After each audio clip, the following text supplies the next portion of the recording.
যে আগুন অন্যকে নয় নিজেকে জ্বালায়। কুফা শহর, উমাইয়া যুগের মাঝামাঝি, শরৎকালের এক বিকেল।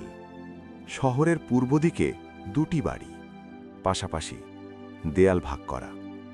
একটি বাড়িতে হামিদ ইবনে সালিম, বয়স ৪৫, সাদা পাঞ্জাবি, ছোট দাড়ি, মুখে সব সময় হাসি। ব্যবসায়ী, কাপড়ের দোকান, মাঝারি আয়, কিন্তু মানুষটা সুখী, কারণ সে জানত যা আছে তাতে শুকরিয়া। আরেকটি বাড়িতে নাসের ইবনে হারিস, বয়স ৫০, কালো পোশাক, ভারী শরীর, মুখে সবসময় একটা অসন্তুষ্টির ভাঁজ। সেও ব্যবসায়ী, হামিদের মতোই, কিন্তু সুখী নয়, কারণ সে সবসময় তাকাত পাশের দিকে। দুজন ছোটবেলার বন্ধু, একই মসজিদে নামাজ পড়েছে, একই মক্তবে পড়েছে, কিন্তু বছর যত গেছে নাসেরের মনে একটি জিনিস বেড়েছে, হিংসা। হামিদের ভালো হলেই নাসেরের বুক জ্বলত। হামিদের দোকানে বেশি খদ্দের আসলে নাসের রাতে ঘুমাতে পারত না। একদিন হামিদের একটি ছেলে হলো, নাম রাখা হলো আব্দুল্লাহ। পুরো মহল্লায় মিষ্টি বিতরণ হলো। নাসের মিষ্টি খেল, মুখে হাসল, কিন্তু বুকে আগুন। রাতে বাড়ি ফিরে স্ত্রীকে বলল, হামিদের এত ভালো কেন হয়, আমার কেন হয় না? তার স্ত্রী উম্মে জাইনাব, বয়স ৪৫, মাথায় সাদা হিজাব, শান্ত মুখ। তিনি বললেন, আল্লাহ যাকে দেন তাকে দেন, হামিদের ভালোতে তোমার কি ক্ষতি? নাসের বলল, ক্ষতি না হলেও ভালো লাগে না। উম্মে জাইনাব একটু থামলেন, তারপর বললেন, এটা হিংসা। নাসের রেগে উঠল, আমি হিংসুক না, তাহলে অন্যের ভালোতে কষ্ট কেন? নাসের কথা বলল না। বছর গেল, হামিদের ব্যবসা আরও ভালো হলো, দোকান বড় করল। নাসের দেখল বুকের আগুন বাড়ল। সে একটি কাজ করল, বাজারে গিয়ে মানুষকে বলতে লাগল, হামিদের কাপড়ে ভেজাল আছে, সে মাপে কম দেয়। মিথ্যে কথা, কিন্তু কিছু মানুষ বিশ্বাস করল, কিছু খদ্দের সরে গেল। হামিদ জানল, কিন্তু কিছু বলল না। মসজিদে একদিন হামিদ নাসেরের পাশে বসল, বলল, নাসের ভাই, তুমি ঠিক আছো? নাসের বলল, হ্যাঁ। মন কি ভালো? হ্যাঁ। হামিদ আর কিছু বলল না, শুধু বলল, আল্লাহ তোমার ভালো করুন। সেই কথাটা নাসেরের বুকে লাগল। সে যার ক্ষতি করতে চেয়েছিল, সে তার জন্য দোয়া করছে। কিন্তু নাসেরের অহং ছিল, সে স্বীকার করল না। পরের বছর হামিদের ব্যবসায় একটু ক্ষতি হল, বন্যায় মালের ক্ষতি। নাসের শুনল এবং সে খুশি হল। সেই রাতে নাসের ঘুমাতে গেল, কিন্তু ঘুম এলো না। মনের মধ্যে একটা অস্বস্তি, আমি কি সত্যিই আমার বন্ধুর ক্ষতিতে খুশি হলাম? সে উঠল, অজু করল, ২ রাকাত নামাজ পড়ল। নামাজ শেষে বসে রইল। হঠাৎ মনে পড়ল মায়ের কথা। মা মারা গেছেন ১০ বছর হল।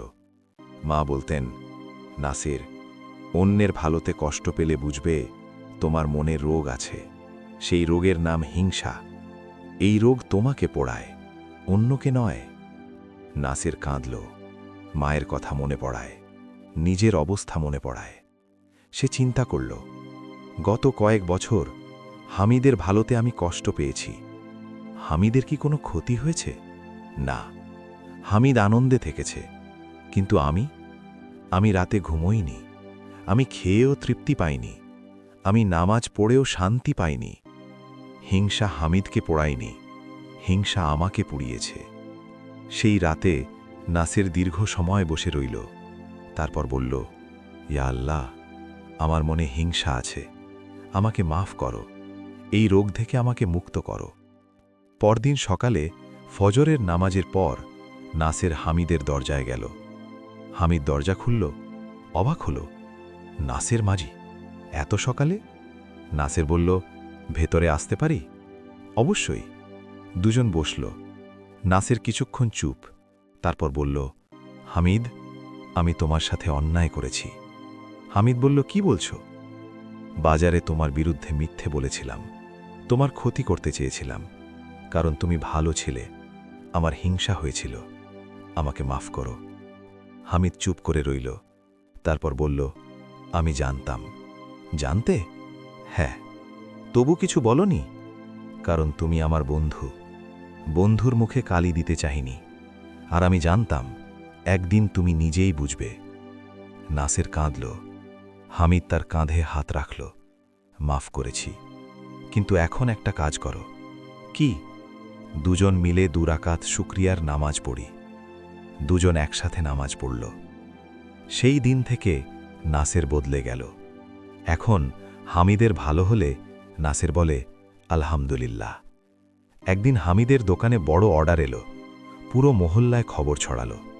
নাসের শুনল এবং সে হাসল, সত্যিকারের হাসি। গিয়ে হামিদকে বলল, মাশাল্লাহ, আলহামদুলিল্লাহ।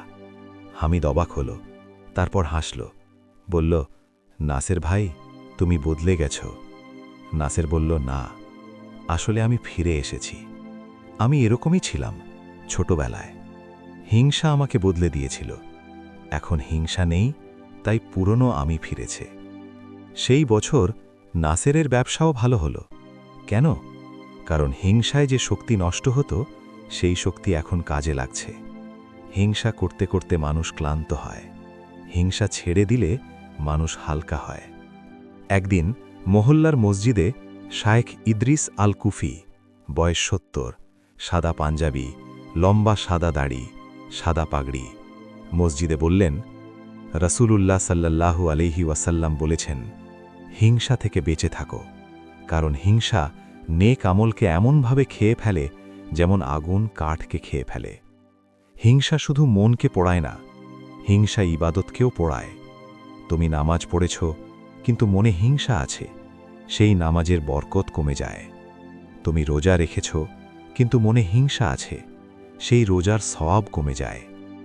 নাসের বসে শুনছিল, মনে মনে ভাবল, কত বছর আমি নামাজ পড়েছি, কিন্তু হিংসা ছিল, সেই নামাজের বরকত কোথায় গেছে? নামাজের পর সে হাত তুলল, বলল, ইয়া আল্লাহ, যে বছরগুলো হিংসায় নষ্ট হয়েছে সেগুলোর ক্ষতিপূরণ তুমি দাও, আর আমার মনকে পরিষ্কার রাখো। এই গল্পে তোমার জন্য 3টি কথা। প্রথমত, হিংসা অন্যের কোনো ক্ষতি করে না।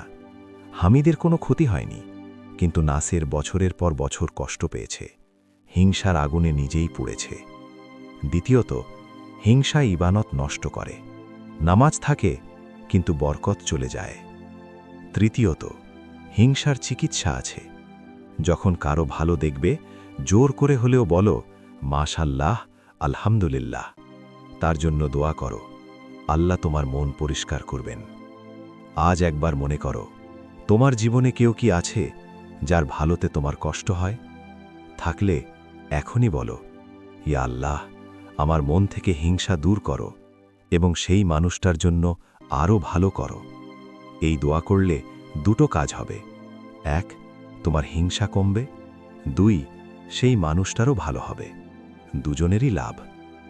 ইয়া মুকাল্লিবাল কুলুব, সাব্বিত কলবি আলা দীনিক।